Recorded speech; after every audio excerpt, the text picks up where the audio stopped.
Hello, everyone, and thank you for joining us for today's webinar about Palermo, Sicily, uh, the beautiful island of Sicily in Italy. I'm very excited about sharing this wonderful place with you. A couple housekeeping notes. One is this is being recorded, and this will be sent to you by email tomorrow. It'll be emailed to you, so watch your inbox.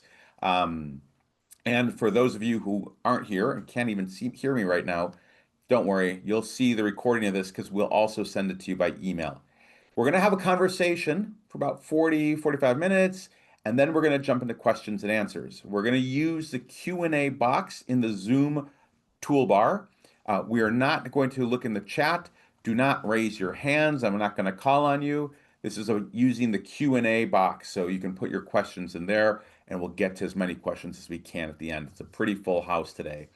So, without further ado, let's jump right into this. For those of you who don't know, I'm Andrew Motiwalla, the founder of The Good Life Abroad, and I'm here with our community manager, Federica. Federica, hello. Hi, everyone. Very happy to be doing this webinar. I am the community manager for Palermo. We have started in February. And yeah, I've been a tour guide for 8 years and born and bred in Palermo, traveling around. And I'm very excited to be here to walk you through the magical world of TGLA Palermo. Thank you. And we have Thank a you very very, much. very special guest today. We have one of our past participants from the Palermo program, Sharon. Please introduce yourself. Welcome. Hi, everybody. I'm Sharon Grandinetti. Actually, Palermo was my second Good Life Abroad trip because we started with Lisbon. And I am Italian, although not Sicilian, and I had not been to Sicily, and I was so excited to go. And I have to say that it was so exciting to be a part of a group led by a fantastic community manager who really showed us the ropes and parts of Palermo that other people don't get to see. But I'm a 67-year-old semi-retired consultant with work with children with brain injury, and I was able to work and enjoy life during the trip. Thank you, Sharon. Thanks for Thank joining us. you. Appreciate that. I'm sure everyone will love to get your perspective as someone who's done the program. Great. For those of you who aren't familiar with the Good Life Abroad, let me just back up for a second and explain the general concept. So fundamentally, what we offer is not a tour, it's a community-based experience. It's an independent experience, meaning you have your own apartment and you can do whatever you want to do during the course of a month to get to know a city or a destination. However, there's some layers of support. One is a community of fellow travelers who live, in the case of Palermo, they live in the same building as you. They all have their own apartments, but it's all in the same building. In other cities, sometimes the apartments are separate, but in the same neighborhood. In other cases, they're in a couple of different buildings, or in some cases, they're all in the same building. So you have a community of fellow travel lovers who live near you. Then you have our local community manager, who is another layer of support.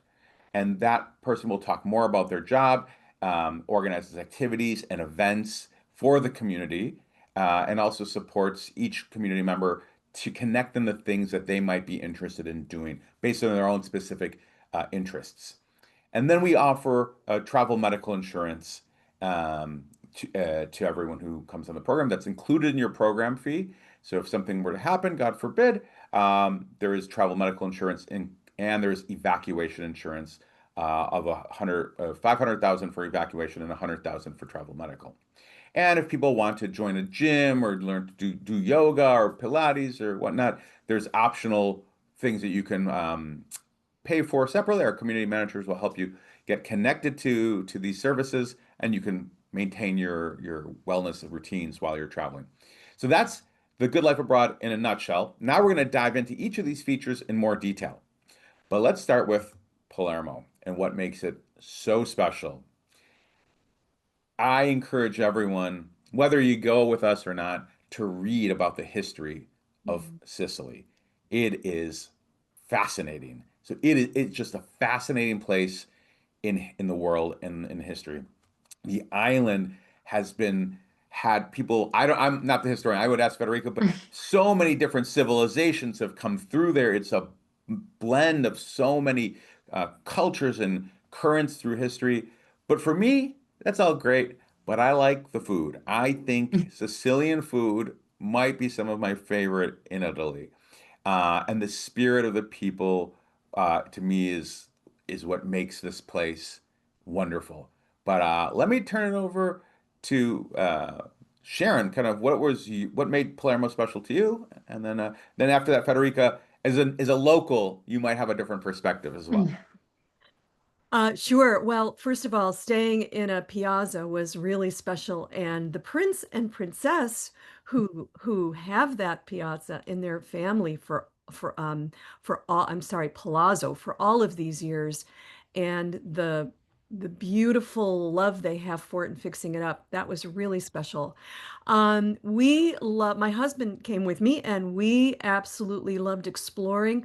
We loved the new marina and all the restaurants there that we could walk to from the Palazzo.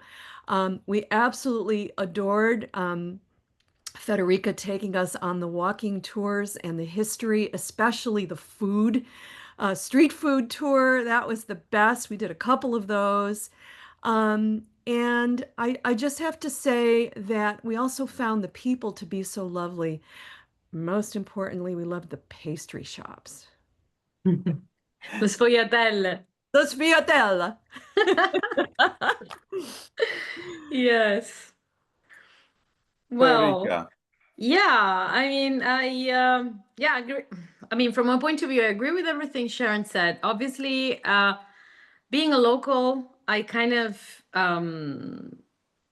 get feedback, constant feedback from the guests, and I get a different perspective as from local. Yeah, you know, it's nice to well, what we have been doing has been very nice for me because I kind of started looking at my own place with different eyes. So I'm like more and more enthusiastic about certain things like, yeah, pastry or the palazzo. Um,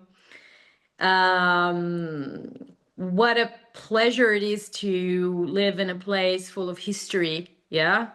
I don't know. We're spoiled, I guess. We give it for granted, but also getting to know um, the prince and the princess. By the way, they're not heirs to any throne. I mean, it's just a title. Yeah. But they, yeah, the love they put in the palazzo, and I would say also their hospitality. Yeah, they let the groups um, really feel like that place is their home. There's obviously their quarter, which is their dwelling, which is off limits for us unless they invite us for, yeah, for a view of the palazzo.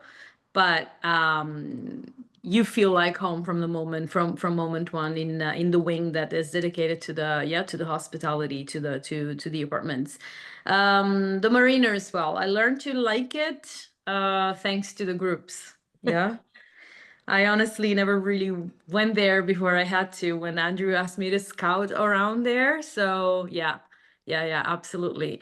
Um,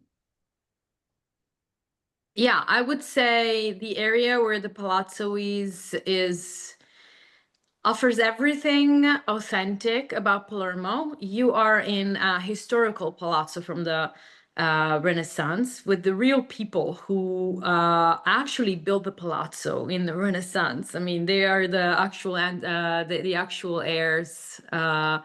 Offspring. And then you're out of the palazzo though, and it's this incredible residential slash working class neighborhood with real people that you know, go by their own days. It's very difficult to have the only foreigners probably, or quote unquote tourists in the area, will be you from yeah, from TGLA.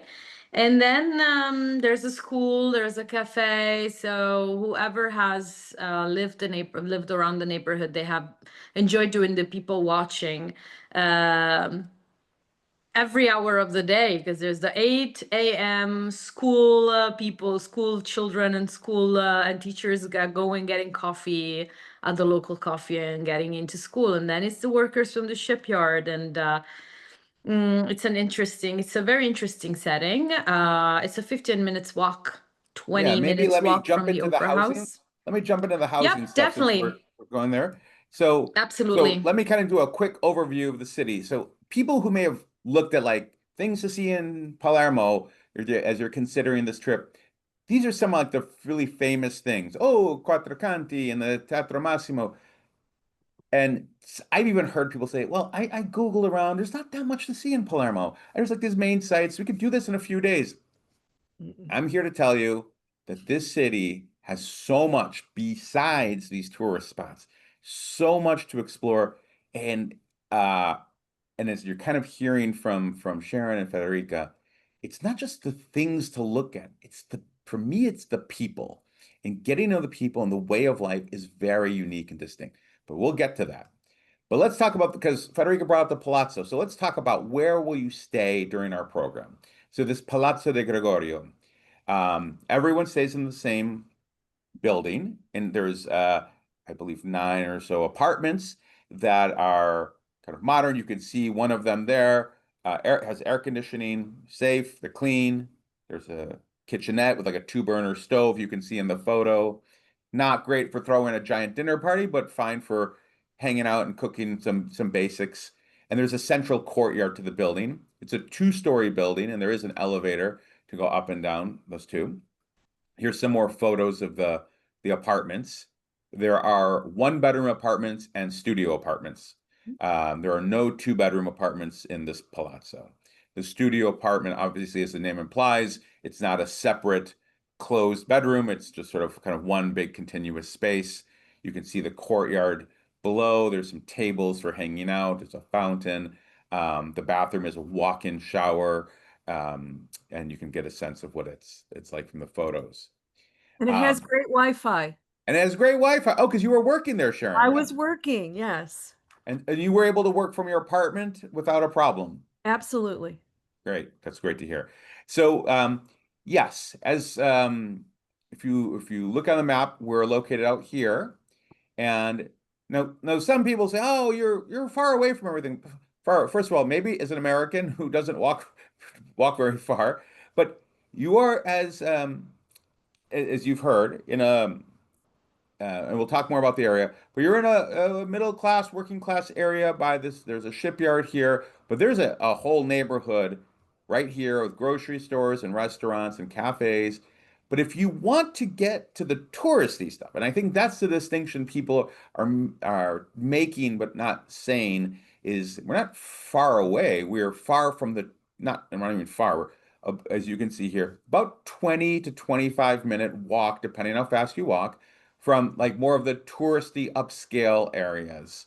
And so if you want to go to Politeama, this very upscale shopping, sort of this Libertad Street is like the Fifth Avenue, right, of Palermo, all the brand names, shop, Champs-Élysées. the Champs-Élysées, yes. So that is 20 to 25 minutes. It's about an eight minute taxi ride. And I didn't put it on the times, but there's a bus that goes literally from around the corner from the Palazzo, and there's a public bus you can take, and Federica can teach you exactly how to take the bus, and you can come here very easily without walking if walking's not your thing. The historic center is over here. That's a little further, obviously, but again, the bus goes straight down here. You can take a taxi. There's a kind of a fast street, and you can get there pretty quickly. And the walk is really nice because I walk up here to Politeama, and then there's a street. You can't see it clearly on the map, but there's a nice walking street. It's a pedestrian street that just goes all the way down to the historical district. So it's these walks. I don't know if there's so much to see. It doesn't feel like an arduous walk. Just like everywhere you go, there's colors and food and drinks and yes, I may have grabbed an Aperol spritz or two as I walked down the way, and it made the walk go even faster. But so you can really, this whole city is not that big from here to here, maybe 45 minutes. For this is again, this is the historical center area. This is kind of the upscale shopping district. The city itself goes on. It's much more than this. And then I think one of the beautiful things about staying there for a month is that you get to go way more, see way more than the typical tourist does. You've heard about the marina a couple times in the yacht club. That's over here. That's like a 35-minute walk or a very quick taxi ride because it's down this fast street and there's a bus that goes this way as well. So that's sort of to just give you a geographical layout. Here we've talked a little bit about the Palazzo and the count. You can see the apartments are quite modern, but now this is sort of the kind of the private quarters. But I believe we go in there at one time and get to look around and whatnot. And you could see the current owner, obviously I know him because we have a relationship. I know he's personally spent a lot of their own family money to restore this. He's very obsessive about making sure, the frescoes are back to how they were and everything is restored. And it is really gorgeous. Sharon, were you able to go in and experience the Palazzo, the historic part of the Palazzo? Yes, not only did we have a tour with the princess, which was beautiful, but they actually sometimes have events there that the public can buy tickets to. So we went to a Fever candlelight concert where the four-piece quartet played all Beatles music. And then there was another one. We went to two actually. So yes, we got to enjoy it, and they really had a ball showing it to. They're very proud of it. Yes. Great. Well, can I say something? Sharon and Paul, her husband, they actually also gave us a performance of a musical performance. She sang and he played the guitar, and they actually also wrote a blues called Palermo Blues, which I'm looking forward to share with all the next groups, because actually one of these blues that you can contribute with, yeah, with a few lines. So You can that keep kind it of going. became, yeah, I'm making it the hymn of TGLA Palermo, that kind of I thing, love it. because it's I love it. perfect. I love it. Yeah, I wanted to say something, Andrew, about the Gregorio family. I mean, the owners, yeah, because they managed to repurchase it. So apparently their family are those who built it in 1500s, but somehow they lost it. Yeah, someone else bought it. And so now they're like, they bought the property back. So they're very passionate about getting the family heritage back. This is something I appreciate from them a lot. That's great. Yeah. That's great. So now talking about the area, okay, we were started that conversation, but to revisit it, very middle class, working class, but very close to it. I mean, it's in Palermo life. There's cafe, shops, there's a school, the bus line is around there. There's a shipyard across the street. And then like about 20-25 minute walk to the tourist area, unless you just take the bus. But do we also have there's like a shuttle bus. Now, Federica, maybe can you explain that a little bit more? Yeah, so since, as we have been saying, technically the historical part of Palermo, so what we call Centro Storico in Italian, which would be the old town or yeah, historical center, starts with the Politeama Opera House, which is 15, it's a 20-minute leisurely walk from the Palazzo. Obviously, then depending on what landmark you want to reach or what area of Palermo you want to reach, you end up walking up to not more than 45 minutes really from the Palazzo. But reckoning that it could be sometimes probably too much to walk from the Palazzo somewhere in the old town and then take a walking tour, for example, and walk another 3 hours with a with a tour guide on your own and so forth. We have included this included shuttle service for every day. So it works so that when we don't have an activity together, that's usually from Friday to Monday, the shuttle bus picks up at the Palazzo at 10 a.m. and goes to Teatro Massimo, which is the other opera house, the more central one, a little bit further down. The same bus, the same shuttle is going to be there at 5 p.m. to drive people back to the Palazzo, so that yeah, you can just jump on the shuttle without without the small hassle of going and waiting for the bus, maybe really, or taking a taxi. This is one more help service that we have included. And then the same shuttle will be picking up whoever wants to go by shuttle to the places where we have the activities planned. Yeah. So obviously you don't have to be on the shuttle. I will I'm going to share all the locations and times and so on. So everybody is who's happy to walk or go on their own can just be at the meeting point. But this is basically why we decided to put the shuttle bus service. Great. Yeah, and I think, Yeah, how did you get around? well, we did a variety of things. We took the shuttle bus. Um, Sometimes we wanted to come back before 5 p.m. So Mm. we found the Uber bikes. The Uber bikes are really easy to use. Sometimes we took an Uber. Um, Works easily. Just make sure make sure you have the Palazzo's address in your phone so that it's easy. Um, and sometimes we did take the public bus a couple of times, but we enjoyed the walk, except when we shopped and had too much to carry home. That was then you have to take a ride. But there are a bunch of options. A taxi as well. Um, the taxis were easy to get. I would say there's a little bit of a warning. Sometimes you ask for an Uber and a taxi shows up, and they tend to charge a little bit more. So little Mm. warning there. Yeah.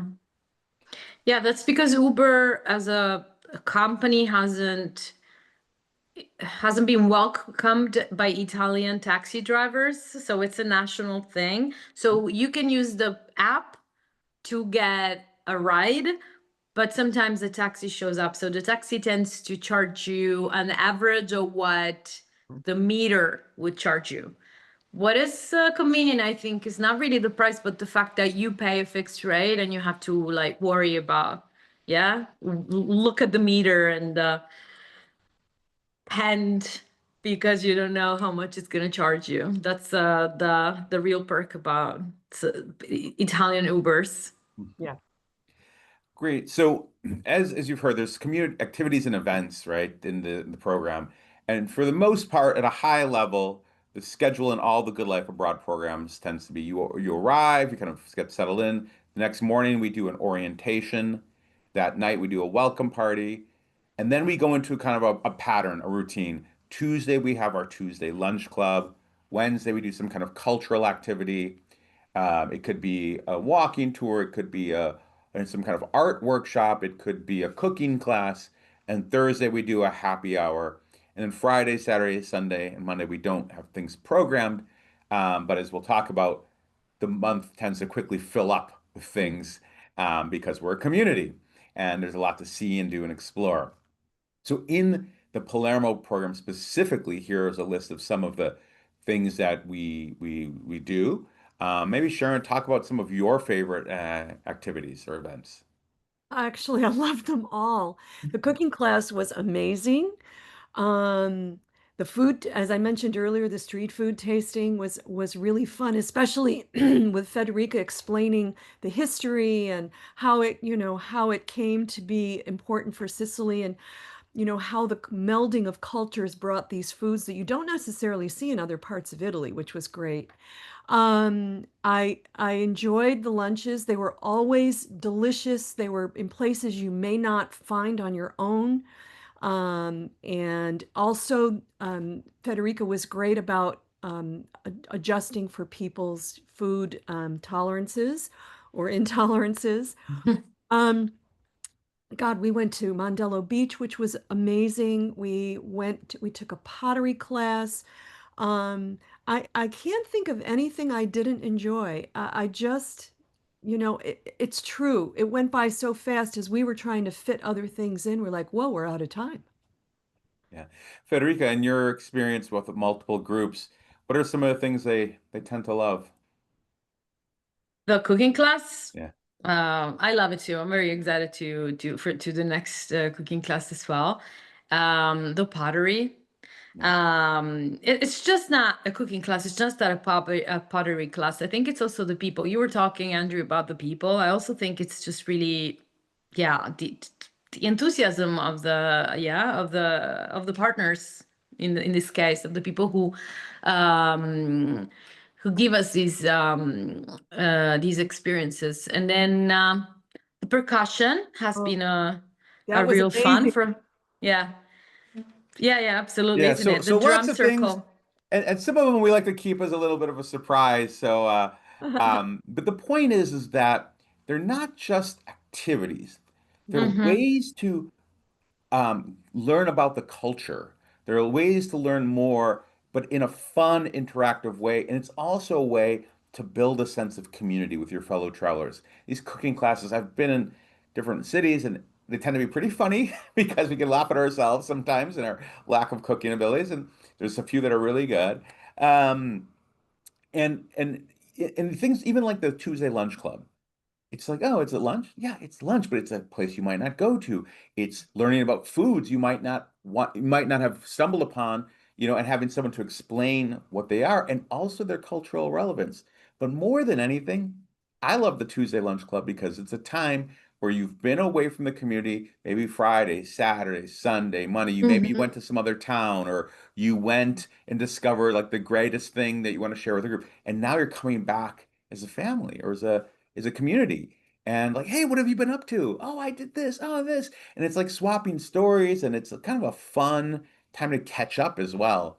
And these lunches are pretty leisurely, and there's wine flowing, and it's quite nice. So I know I like the Tuesday lunch clubs in all of the cities. Mm-hmm. Let's keep moving along here. So we talk about this word community a lot.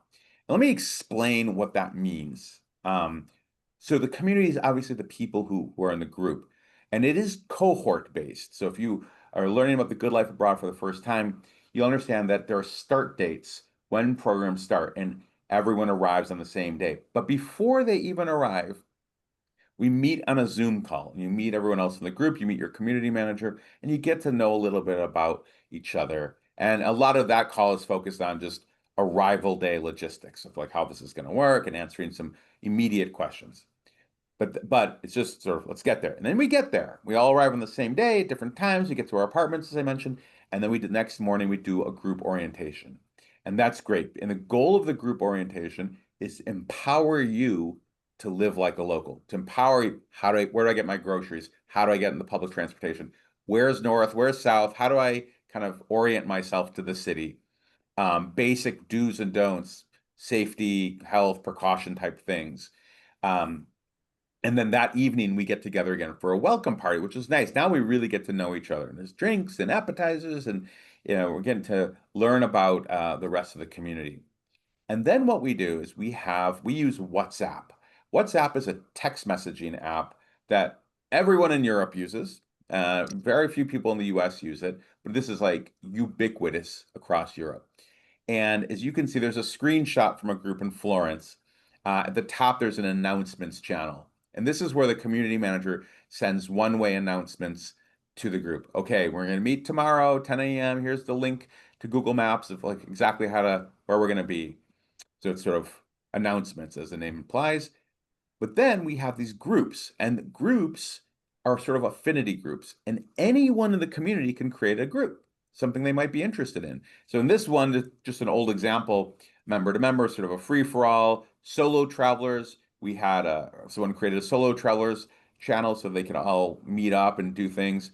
Someone wanted to go running. I've seen like yoga buddies. I've seen different sort of fitness pals, people who are into fitness. Book club. Someone started a book club to read a book about, in this case, it was Florence, the history, and then they got together. And I don't know if they actually read it or they just got together to drink wine, but it was a fun thing. And I've seen things like a potluck pop up. I've saw who wants to go to a soccer game, who wants to go on a weekend getaway. And this WhatsApp community really takes on a life of its own, right? And suddenly everyone's like, things are popping up to do, and your month goes from sort of what we call like a scaffolding, like a framework that we provide, and it gets filled in with so many other things. Now, that said, you may not become best friends with everyone in the group, but you tend to find that handful of people that you really click with, and then suddenly this, and sometimes it's like a free for all, like, hey, anyone want to meet up for a happy hour down at the marina on the waterfront? And it's like, let's go. So that's sort of the sense of community. But now, who's in it? Let's talk a little bit about that. On average, the group size is about 15. On the low end, it's 10, and on the high end, it'd be 24. In Palermo, it probably maxes out around 18, just due to the number of apartments in the Palazzo. On average, just mathematical calculation, that's 67 and a half. About 30% of our travelers are solo travelers. And I actually want to talk about this for just a second. Sharon, in your group, did you have solo travelers? Yes, there were actually two couples, and the rest were solo women travelers. Solo women travelers. And so people ask us a lot, like, if I'm solo, am I going to feel left out, or the couple's going to, do everything? Talk to me about your experience, maybe in Palermo and also in Lisbon. Yeah, in Lisbon, there was also one other couple besides Paul and I, and you would not believe how people gelled. And Paul and I became really close with one girl named Julie when we were in Lisbon, and we did a lot of things together. And then some of the other solo travelers became really good buddies. But what the best part is that when you're on the WhatsApp, and I recommend that either your children or grandchildren teach you how to use it before you get there, because it's wonderful.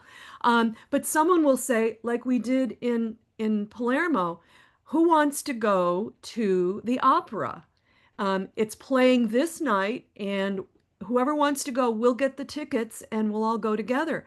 And in fact, Federica had the van take us over so we could all get there.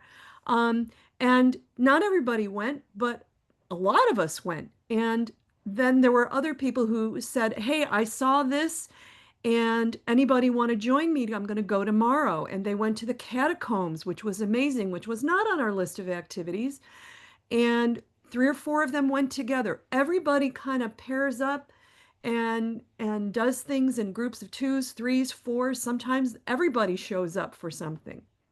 Hmm. Yeah. Also during the weekend, right? Mm. Yes.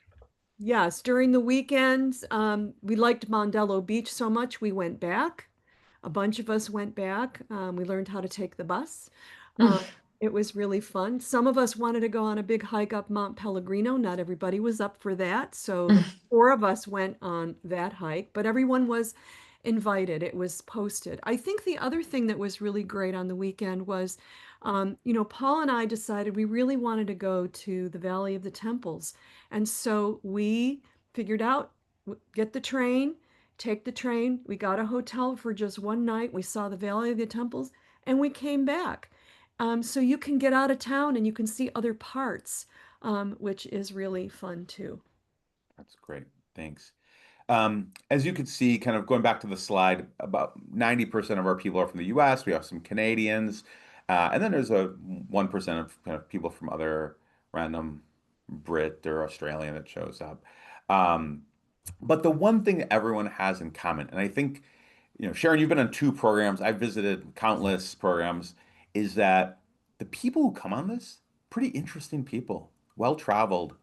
Um, they've been there, done Adventurous. that, adventures. Like they've done the tours, they've done the cruises, and maybe they still do them, but they also want to go deeper. They really value this cultural immersion and kind of getting immersed in local life, right? And it's different from, staying in the fancy hotel or staying in the cruise ship.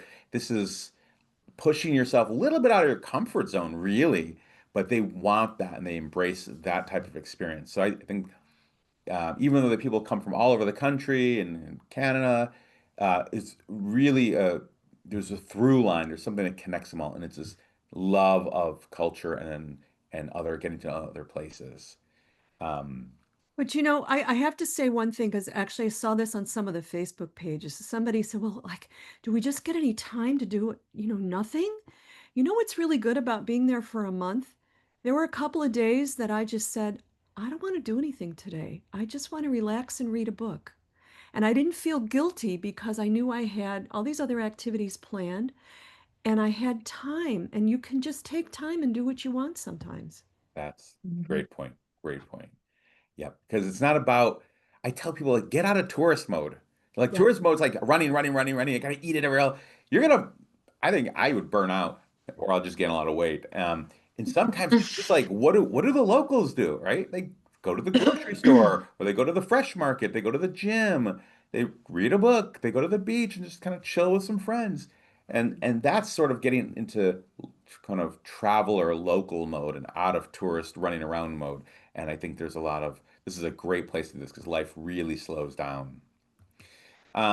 Let's talk about this community manager. We've had Federica on here, but let's really talk about what is the role of the community manager. And I see it as having a few different roles. I think that all of our community managers and all the cities are wonderful human beings, but they all wear a lot of hats. One is they orient you to the city and they organize the activities. That's obvious.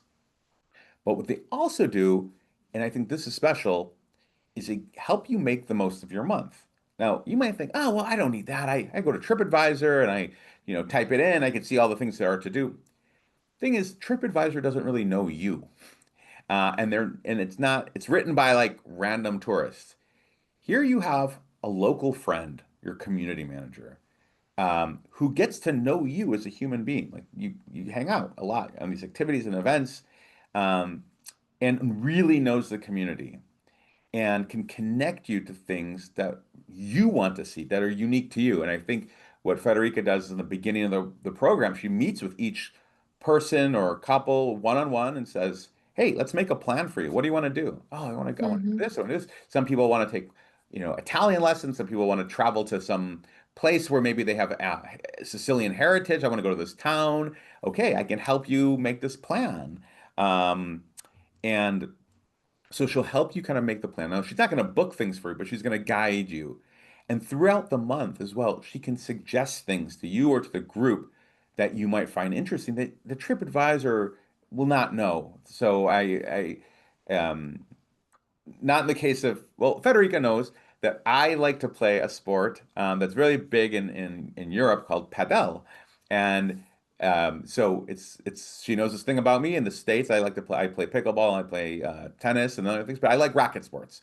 And she'll like, but did you know you can play your sport, Andrew? It's in this club and it's a sports club 15 minutes away from the Palazzo. And so it's like, she knows me and she connected me to something I don't think I would have found on my Mhm. own. Or other cities, they know I like jazz, and the community manager said, there's a jazz concert, at the university, and students playing. I'm like, how cool, right? Or the opera's on tonight.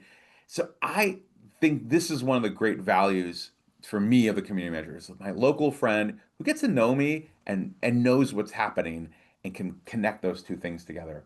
Um, Sharon, do you want to talk about your interactions with Federica and how she supported you and your husband? Oh yeah. I think first of all, she's so warm and she's a good listener. And she really gets to know everybody. So she might even suggest things that we didn't think of. And one of the things I really liked was that so on Fridays, Saturdays, Sundays, and Mondays, you're on your own. You can do what you want. You can sleep all day but she will post on the WhatsApp. Um, she will post all the things that are going on in the community that weekend that you may want to go do. That you can search it all, and wonder about it, but she picks really good things. Um, she actually goes above and beyond. She does probably more than you even know, Andrew. Um, and uh, there are days that maybe she wasn't really supposed to be there for us, but she was. I've heard. You will. And she makes everybody feel so comfortable. I think that one of the good things about the Palazzo is there's a room downstairs with it, which has a couch and a few tables. And some of us just hung out there and did things. And sometimes we'd show up and there's Federica. She's there too.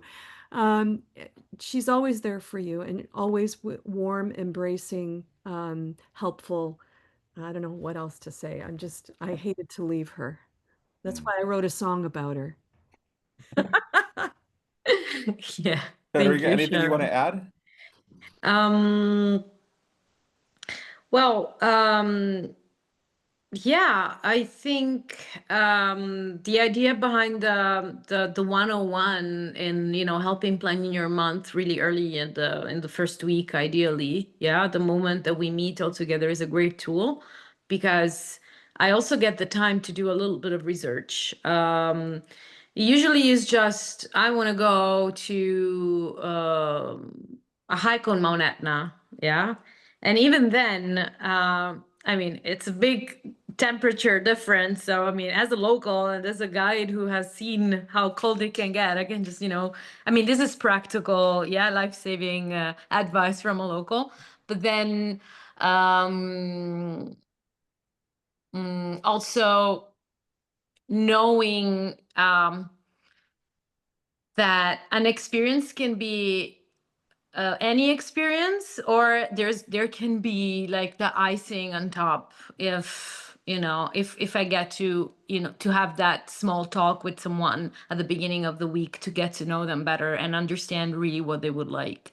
um so I can say, for example, if you're going to the Valley of the Temples and you're into archaeology, just don't get just every tour guide, but just an archaeologist, for example, and that would be, yeah. You got us the greatest archaeologist Oh, ever. yeah, right. You went with Marco, the best.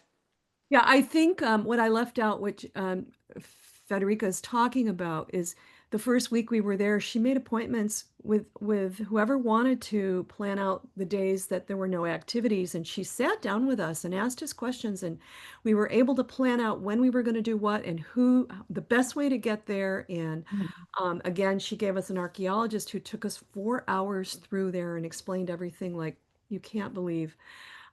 Those are the things that you could spend hours and hours and hours researching on your own, and you'll never get that good. Mm. That's Yeah. great.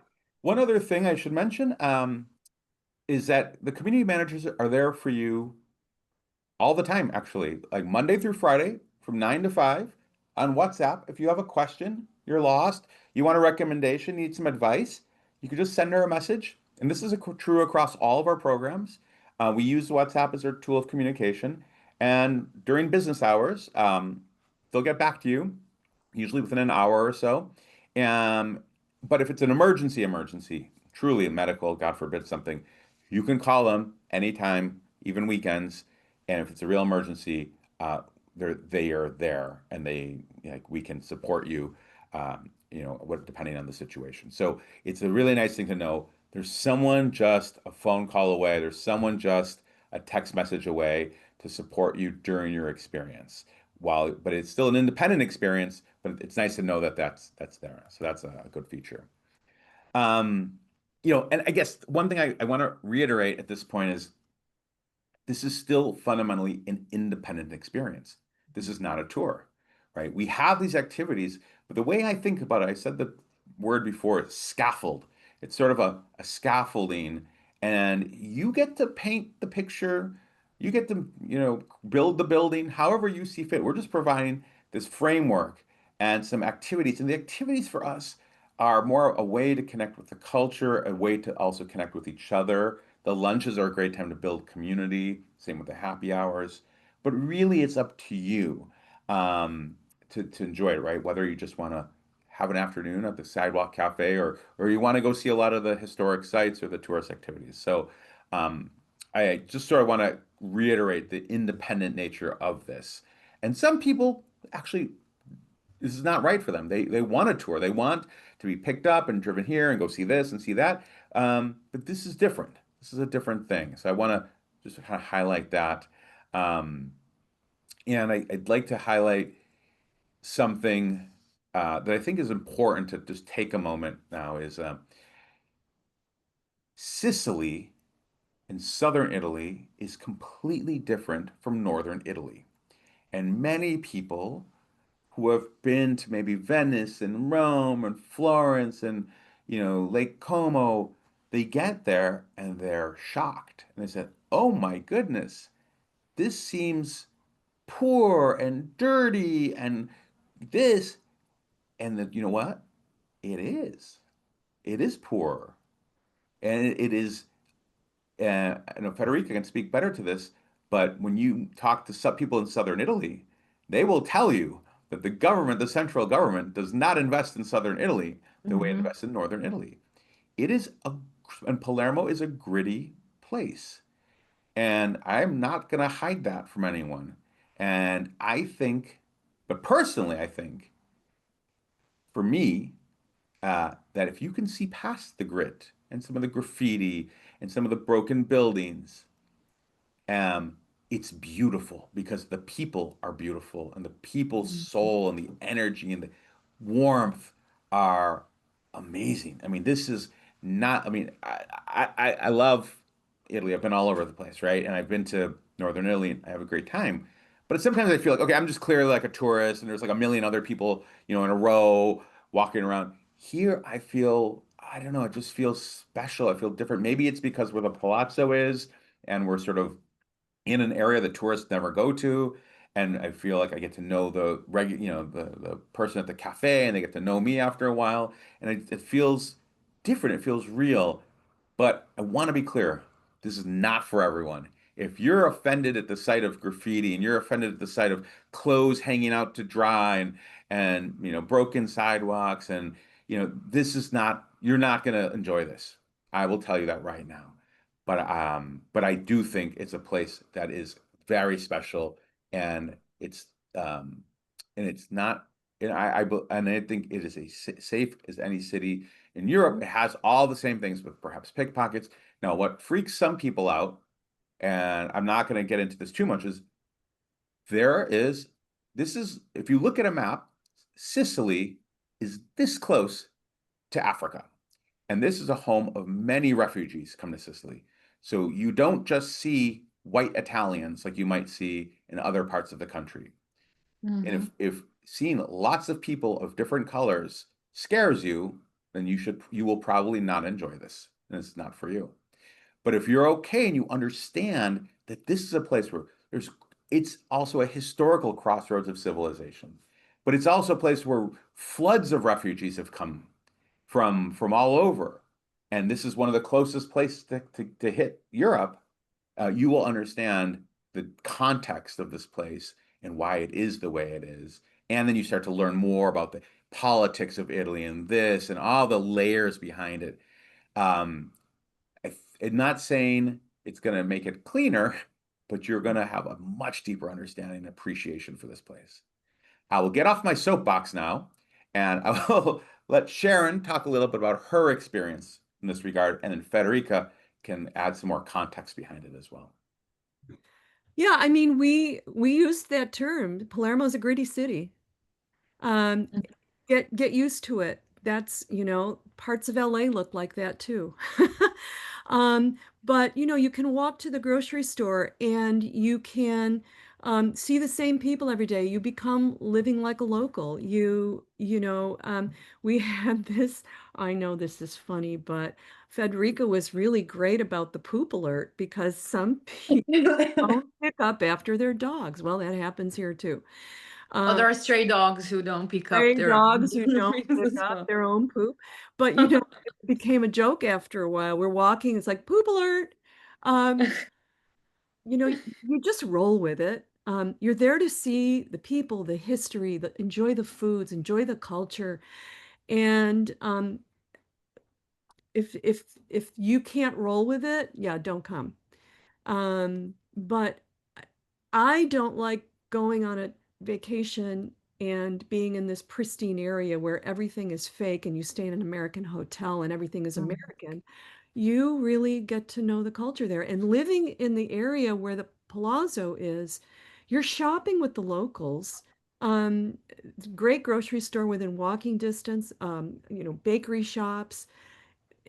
You're living like Little Italy in New York City, only you're really in Italy. Mm. Great, great. Mm. Thank you. Sharon, since we're talking to you right now, can you talk about maybe language barrier? I know you're Italian American, but do you speak Italian, or how did you find that? Yeah, I speak a little bit of Italian, not much. I worked on it before I went on the trip and I got better. Actually, almost everyone in the service industry spoke English. almost everybody. Yeah, English is pretty widely spoken there. Pretty widely spoken. I mean, if you go to the fruit market and there's an 80-year-old lady there selling fruit, she doesn't speak English. But guess what? You don't need to. You point and you smile and they love to give you things to taste and they're wonderful.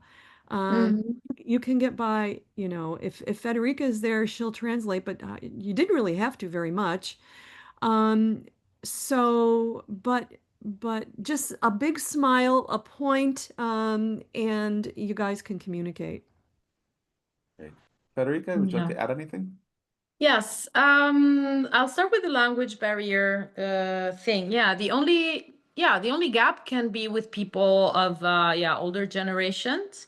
Most of us speak English, probably the way we call it inglese maccheronico, macaroni English, because it's more, it's with an Italian accent. So it's actually also fun. Thank God to the immigrants because they're mostly from English-speaking countries. They come from Nigeria, Ghana, Sri Lanka, So at this point, and they're in the service industry more or less, in restaurants and so on. So it's not gonna be difficult. And then there's always Google Translate. Mhm. Keep in mind that when we don't speak a language and we want to be clear, make sure you understand, we shout. So we shout on a regular basis. We shout more so that you understand better. So don't feel like we are kind of uh, assaulting anyone. You haven't done anything wrong. It's just the way we are. Yeah. And then, oh my God. I was saying something, yes, about going back, Palermo being a greedy town. I'd like to point out also the fact that Sicilian, the southern Italian cities are built so that there is no periphery. There's always in one apartment building, there's the lawyer, the unemployed, single mom with loud children and a messy life, and there's the students, the broke students and so on. So this is also probably one of the reasons you're going to see the graffiti, you're going to see things that in a different culture, in a different society, probably usually are a symptom of something not going well in that district. In our town, every district is a mixed salad, so to speak, of locals, immigrants, higher professionals, working class, and so on. And so that's probably also why the town gives out this vibe. Yeah. Yeah, yeah. Yeah, Yeah, in my exactly. town, it's very like segregated, right? Oh, those people live there and that's more wealthy, and you don't see this. And then here, everything's very like, Absolutely. yeah, segregated. And there it's sort of Hmm. because people have lived in these buildings for generations, right? They're like, oh, we just live here and we don't move out to, we don't move out to a suburb, for example. No, exactly. Absolutely. And after the Second World War, monarchy was abolished, and so most of the aristocratic families, similar to the one that owns the palazzo, they kind of like left their palazzos in empty after the bombings, and the poorest people just happened to start dwelling in what was safe from the bombings left.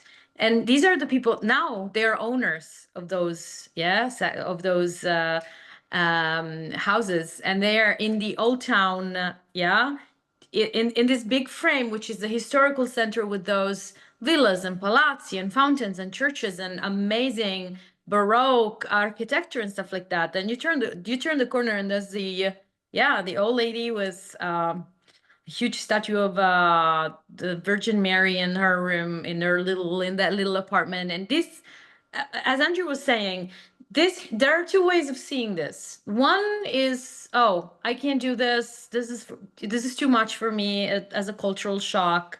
Another one is just to embrace it and just get charmed by it. A lot of people, when they come to Palermo, they have been probably to Latin America. They see something Caribbean in there, something Cuban in Palermo, and that's it. Because the salad is the same. There's a bit of Spanish, a pinch of French, a little bit of African, and this is how you get it. It's like, if you allow me, some sort of a post-colonial, little bubble. So Yeah. Great. yeah. Thank you. All right, let's shift time, let's talk some practicalities. Yeah. What I love about Palermo and what I think a lot of people like is it's really nice most of the year. You can go in February, and if you live in a place like Ohio or Minnesota or where I grew up, Chicago, this will feel absolutely divine in the You're middle. probably gonna bathe Yeah, in the in middle of the, winter. yeah. I was there once in November, and I was swimming in the ocean, and I mean, it was delicious. The water was delicious. Now, you can see it gets quite hot in July and August, um, and we don't run programs then. We don't have programs then, so you don't have to worry about that. But pretty much during the months that the Good Life Abroad runs programs, you're going to have great weather. It's going to be, in the winter, it'll be sunny and kind of warm and a little cool at night. And the rest of the months, it's going to be warm and yummy. And if you like going in the water like I do, you're going to have fun. You're gonna have fun. Mhm.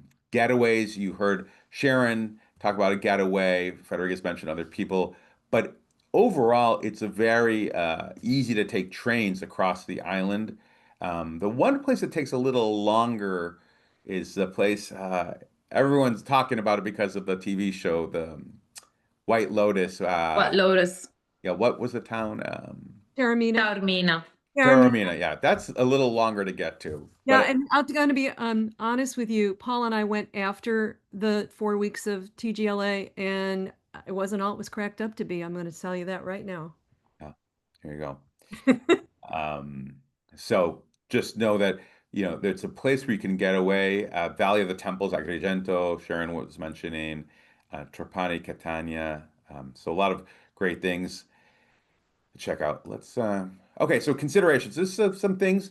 We talked about little Southern Italy, Northern Italy dichotomy, the gritty. We talked about the tour. Also, life moves slowly. If you're super type A, you're like, "Arr, I need to do things, you need to take a deep breath and there's a lot of walking. Yes, there's a shuttle bus. Yes, there's public transportation. But I think I would say there's really no getting around the fact you're going to do a lot of walking in here. Mm-hmm. And if walking's not your thing, this might not be a good fit. So I want to ask our the viewers of the webinar to think about, is this the right fit for them? And maybe Palermo's still a great fit for you, but maybe more of an organized tour where you're picked up in a bus and dropped off in a bus and taken around. That might be a better fit because again, this is an independent experience, right? So yeah, there's a shuttle bus but you're fundamentally kind of on your own during the day doing your own thing. And so I just want to do that. Visitors may visit and stay in your apartment, but we ask that they don't participate in the community activities. With too many people having visitors coming and going, it really would dilute the sense of community. But as you've heard, there's so many other activities that start to pop up outside of the official activities. There's plenty of things to do if your visitors come. And they can also explore the city on their own. Are there any other considerations, maybe Sharon, that you would tell people, think about this if it's right for you, or I wish I had known this because it was a bit of a surprise for me. Someone else had recommended on the first Palermo tour, bring more than one good pair of walking shoes. Um, I think that's something to think about. I also think you have an apartment. Use it. Don't go out and try to eat all 3 meals out. Go to the grocery store, have breakfasts in the apartment. There's a place there to do laundry, but it's a centrally located and everybody shares the washers and dryers. Um, you can communicate. Anybody going to the laundromat now? Because I'm going to go. Or, just communicate with your partners on the trip. Um, uh, what's great is we were all sharing, hey, does anybody have any garlic? I'm making something and I forgot to buy the garlic. At the end, the last night we were there, we did a community meal, whatever you had in your kitchen, we all came together and put a meal together. These are things that you don't think about until you're there and you realize, wow, look at all these people around me that we can share with and do things with. I would say those are some of the things. Um, and some people opted not to participate in some of the activities, which is fine. I didn't miss a one, and then some of them were sorry they missed them. So I would suggest you definitely participate in the activities. Federica, any considerations you want people to think about? Well, I have been doing this. I have been a tour guide for 8 years now, and I have worked with major tour operators who do the usual, I call it hit and run tourism, and nothing, no criticism about it because sometimes it's the really the only effective way you have to so you want to see so much, and there is someone who's giving you the possibility to like fill your day like a canolo, we say in Italian, and that's it. But I've had with TGLA like preparing the activities and so on. I have enjoyed so much doing my job. It's been a pleasure really to connect with the members because everyone is in a good mood. No one is stressed. I'm not stressed because I don't have a tight schedule. I don't have a restaurant waiting for me and a driver waiting for the group. I am like super relaxed all the time, and I'm very happy that people give me back, this kind of vibe. So yeah, I'd like to share this really. Like what I would never expect would be I have always liked my job, but like this whole um this whole like panic behind filling the checklist at the end of the day is really not on my side and not on the guest side, so it really becomes a pleasure. It really becomes leisure, yeah.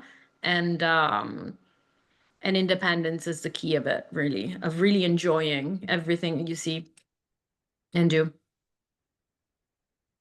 Yeah, there was even, uh-oh, I think we froze. Oh, I still got you. No. Okay. Um, the flexibility. I think there was an activity on our calendar that was a mixology class, and Yeah. everybody was talking about it like, well, I don't know if I really want to do that. And Yeah, because the whole group was not much drinkers. Yeah, I remember. what did Federica do? She turned it into a pizza making class. So, there are things that just because it's written doesn't mean it's going to, has to happen that way. And you all discuss it and everyone agreed and we all decided to have a pizza making class and it was incredible. Yeah, because then like week after week, you just like really start knowing each other and getting a sense of what really the group then would, yeah, just generally prefer to do. So yeah, yeah, absolutely. That's what I like about it. The possibility to like really become friends with, yeah, with the group and not just manage it. Yeah. So I'm very up from my point of view, I'm glad I'm doing this, and I feel blessed I'm part of this because it's a special thing in the industry. You don't get to do things in this relaxed way and like authentically make friends with people. So yeah. Thank you. All right, so you might be watching this and thinking, "Oh, this sounds great," or maybe it doesn't sound right for me. But hopefully you do. You think it's a good fit. What do you do? So, if you want to book, you go to the website and there's a button that says "Book Now." You click that, and you'll notice that there's different prices depending on the size of the apartment, the studio, or one bedroom. There's some seasonality variants. And you click, you put down $395 per person as a deposit. A month later, you pay half upfront, and then 100 days before you go, you pay the other half. And then if you cancel more than 120 days prior to the start date, your deposit converts to a credit, so you can move it to another date, and everything else you paid gets refunded back to you. And then between 120 days and to 45 days, there's sort of a sliding scale that becomes non-refundable. Until 45 days, it becomes completely non-refundable unless you purchase trip cancellation insurance, which is a separate thing that you can buy from our insurance partner or from any insurance partner, any insurance company that does travel insurance. Um, and I'll also mention that in general, people are booking about uh, 8 to 9 months in advance. So if you're interested in doing something, you'll see, that for already for the like the next 6 months or so are more or less booked out. Um, but if you so you got to kind of plan this further out in advance. So we're getting to the time where it's for Q&A. We've already kind of gone past time, so I appreciate your patience, Sharon and Federica. So we'll try to do as many questions as we can. Please use the Q&A box in the Zoom toolbar. Do not type it in the chat. Do not raise your hand. We're not going to call us. We're going to look at the Q&A in the toolbar, and I'm going to just sort of do it rapid fire because we're past the hour, and we're past the hour, and so I'll either answer it myself if it's real close, if it's real quick. Otherwise, I'll turn over to either Sharon or Federica. Um, we would like to hear about apartment choices. Is there a lot of construction noise, cost, location? Thanks. We really want to be with others on our site. Um, all the apartments are in the same building. The cost, as I mentioned just now, varies by whether you get studio or one bedroom and the month you go, and the location. I think we've covered it in depth. Noise. Sharon, why don't you take that one? Um, Sometimes there was noise. It really didn't bother us. There were a couple of days where it was noisy, but for the most part, not really, not disturbing. I'd like to say something. If there's noise, it's during the day, but it's one of the few districts in Palermo where there's no parties going on all night long. So, Yeah. So the noise is from would normally be from the shipyard, and mhm. uh, from what I've experienced, if you close the windows, that really it's double pane glass, and it really buffers the noise from the shipyard during the day. Now that said, I'm usually not hanging out in my apartment during the day. I'm Mm. out somewhere, and as Federica mentioned, the party zone is more where the tourists go, and so there you might get a lot of just street noise late into the night. But that's not Tourists and college students, so or it's college students, intense. yeah. Yeah. Are there any issues traveling around Easter if arriving April 3rd start date in Palermo? April 3rd? Yeah, start date. No. Just in general, I don't think there's any problems or issues or travel. It's just going to have celebrations going throughout the city. Hmm. So maybe the taxis might be a little backed up, but I don't think getting in or out of the city would be a problem at all. Federica, yeah, No, I agree. Yeah, it's yeah, gonna be okay. fine. Whereas the Palazzo, if you go to our website, click on the locations, Palermo, there's photos and there's a map. It's the same map I showed earlier. You also get a recording of this website. You can see where the Palazzo is. It's over there on by the waterfront. We speak with a Sicilian dialect to converse with locals. Do you need to speak Siciliano? That I like this question. Not even Italian. Do I have to speak Sicilian? Because we learn two different things. Yeah, no, no, we speak Italian. What other cities can you get to if you stay in Palermo? We saw some of the getaways. I mean, pretty All much over, anywhere in everywhere. Sicily. Yeah. Trains are Definitely. great. The trains are great, and they'll take you wherever you need to go, and they leave you in great spots right in the middle. So, Do find that most Palermo's locals speak Italian or Sicilian? Betty? All right, so we are kind of the best reference I can have is Spanglish. Yeah, so this is basically how we speak when we speak among locals. We start a sentence in Italian, we finish it in Sicilian, and vice versa. Uh, but then if we recognize that people are not going to understand Sicilian, we are going to use Italian. Yeah, so if you want to practice your Italian, you're fine. You don't have to learn Sicilian. Got it. Does the one bedroom apartment have a pull-out couch for guests? I believe three or four of the one bedrooms have a pull-out couch for guests. Mm-hmm. Not all of them do, but when you book, one of the first things you'll get is an email asking to schedule a welcome call with your program coordinator, and she'll ask, do you have any like requests or planning to have guests? You say, oh yes, and then we can make sure that you have one with the pull-out couch. Yeah. Do you work with travel agents? If you're a travel agent, we do. We're a little bit different from like a tour or a cruise, but if you are a travel agent or are interested in working with us, please send us an email, info@thegoodlifeabroad.com, info@thegoodlifeabroad.com. with Palermo as a base, other cities recommended for the weekends. We've talked about that a bit with trains, Cefalo, Mondello, Agrigento, all easy weekend getaways. Um, there's singles as well as couples. Yes, we talked about that a little while back. The group is very well integrated. We do offer, okay, asking about excursions. Um, so we do offer an excursion with a separate tour company. Federica, can want to explain that real briefly, and then maybe Sharon, if you had, I don't know if you participated in that or not. No, with Sharon's group, they had with Sharon's group, we did the shuttle, the car with driver taking them, Okay. say for example, for 3 days to Trapani, and then they would organize their own Got it. accommodation, following some of my suggestions on hotels and stuff like that.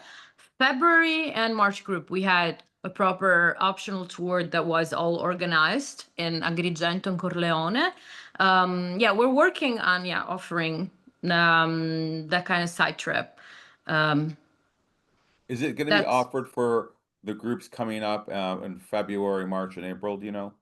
we're working on we're brainstorming on the best solution, because so far we have tried out those formulas, and so now we are preparing them. So Okay. um, I guess the best answer for right now mm, is that when you book and you meet with your program coordinator, they will you'll have months before you go, and then any mhm, sort of side trips that are organized or things you can you'll learn about with your program coordinator, and absolutely. then when we do our 1 month prior to your start date, you'll do the Zoom call with Federica and the rest of your cohort, and you'll can hear in great detail about things that are being planned and offered. I guess the takeaway is we've tried different things with organized tours, maybe some transport, but then free things, and we're experimenting with other types of things. Um, with having guests or visitors come from outside, it's not so much about the cost, it's just about if everyone has guests all the time, it's like who's in this community? Oh, this week it's these two people and this other person, and oh my kid. So it's we just ask for the scheduled official community activities to just be our community members. There's plenty for people to do in Palermo for those, while you're doing those things for those 3 hours, or you decide you're not going to go, but it's just a few hours. We get together, we do things as a community, but then there's all these unofficial activities that your guests can join. Trip Mhm. cancellation insurance is not included. Um, it's something you would purchase separately. Noise from the shipyard. I think Sharon just mentioned it. It was, and Federica talked about during the day. Go close your windows if you're hanging out in your apartment all day. How far from do apartments have balconies? No. Is there a swimmable beach near the Palazzo? Is there a swimmable beach? I went out of town to Mondello. There's Mondello, and there's like a small cove called the Arenella, which is a little closer than Mondello Beach. Well, near is obviously a subjective concept, because Mondello, for it being a town, like a million inhabitants town, having a swimmable beach within 20 minutes bus, it's near. I mean, according to my opinion. So yes, I would say yes. Mondello is Near there. close to the Palazzo. And it's Yeah. beautiful, and the water is beautiful blue green. I mean, it's just, yeah, it's Mm, beautiful. absolutely. Water travel back to the mainland. So there is a ferry that goes from Palermo to, where does it go to, Federica? So from Palermo to Naples overnight, and you just take it from the Palazzo basically, because the docks are 15 minutes walk from there. Or you can take a train or drive to Messina, and then there's a ferry from Messina to Calabria. And So that's what these, we did. We had rented a car after we left TGLA, and we drove to Messina and took the ferry over. It's about an hour. yeah, Yeah. there's the train arrives in Messina, and there are tracks in the ferry. So there's a train that actually gets into the ferry and then gets out of the ferry. So you can just really also do the train directly there. Yeah. Otherwise, the overnight ferry to Naples, and then Hmm. you're by an hour and a half from Amalfi Coast and Sorrento. Naples or Genoa or Livorno. I mean, all over Italy. Multiple questions around safety and walking Mm. back to the plots in the evening. Sharon, We didn't have any problems whatsoever. Federica, do you want to, anything? Yeah, I mean, I advise common sense, obviously, but because once again, it's almost 1 million inhabitants, but the area is pretty safe. It's pretty, as I said, it's a residential area. So, I'm a light mhm. sleeper. Noise from outside, does that, Mm-mm. um, No, as I said, it's a quiet, with the fact that there are nightclubs or loud people parading drunk, like in the old town section, you're gonna be okay. It's gonna be quite quiet I at also night. tell people just in general, because many Americans live in suburbs or in, gated communities where it's very quiet. Just in general, you're living in a city. I always say bring earplugs, bring a little white noise. I use an app on my phone. The windows are double pane, so it cuts down on any noise that there might be, but it sounds like in the area, the Palazzo is, it's quiet at night. My travel companion uses a walker. Will she have difficulty walking on the streets? Federica, you want to take that one? Is the walker the the one? Okay, so Yeah. this that it's not a walking stick. It's that. Yeah. Okay. U-shaped. Mm, all right. So It depends on whether it has wheels or you pick it up. So Uh-huh. So you would say, yeah, Sharon, I with mean, wheels a little easier? no, I would say the only thing is space because some people have a very creative way of parking. And then it could be like you could, with that large device, you could have like to work out, yeah, how to walk past some cars which may use the sidewalk every once in a while to park. Parking That lot. would be that would be the difficulties, Yeah. but it's Um, pretty accessible Great. otherwise. I know we're very over time, so we might not get to everything. So I'll say right now, if we don't get to your question, please email info@thegoodlifeabroad.com. Our team can answer the questions for you. Get to Malta for the weekend, easy. It's super close, and there's flights out of the Palermo airport to Malta. Are there laundromats that can do your laundry? Yes, there are some in town. I've had it done, but there is a communal washer dryer in the Palazzo that people can use.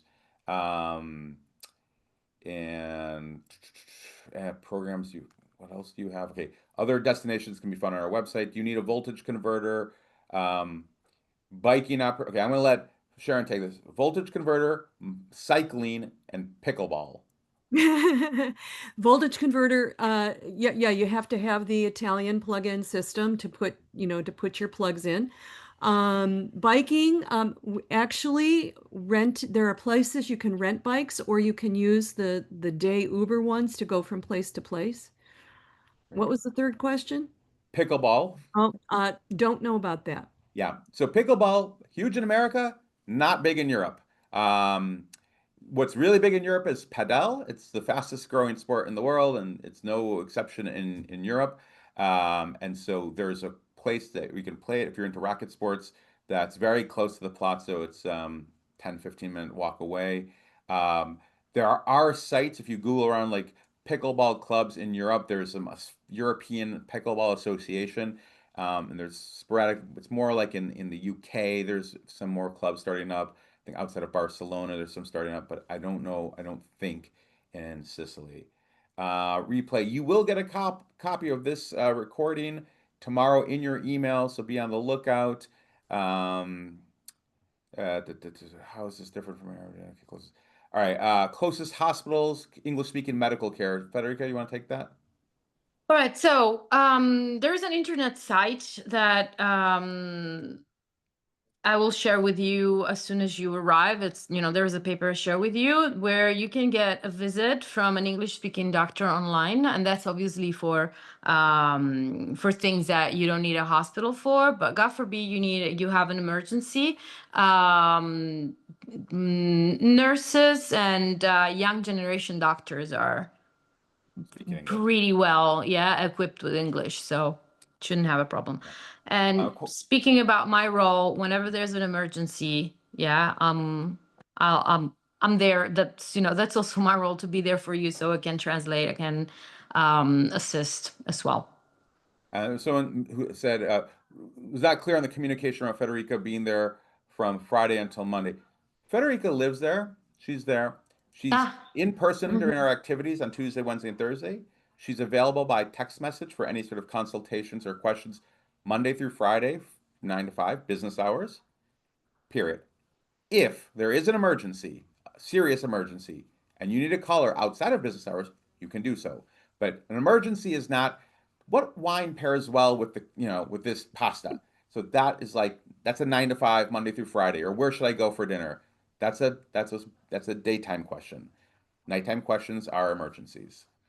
Okay, we are now 20 minutes past time. I'm very thankful that there's a lot of questions about airfare. You book your own plane tickets, and you get from the airport to the Palazzo on your own. You just hop in a taxi, show them the address. They'll take you right there. Um, all right. Sorry, we are very out of time. Thank you very much, Federica. Again, if you Thank you. didn't get your question answered, send an email to our office. We'll do our best to get back to you as soon as we can. Sharon, I appreciate it so much. Lisbon and Palermo, where is next for you? That's the question. Unfortunately, nowhere that you go. We're going to Japan, but Ah, okay. we'll catch up with you. Ooh. We'll catch up with you another time. All right. Well, thanks so much for joining and sharing your experiences. I appreciate it. Take care, everyone. Wherever you are, you enjoy the good life. Bye. Ciao. Hey. All right. That was good.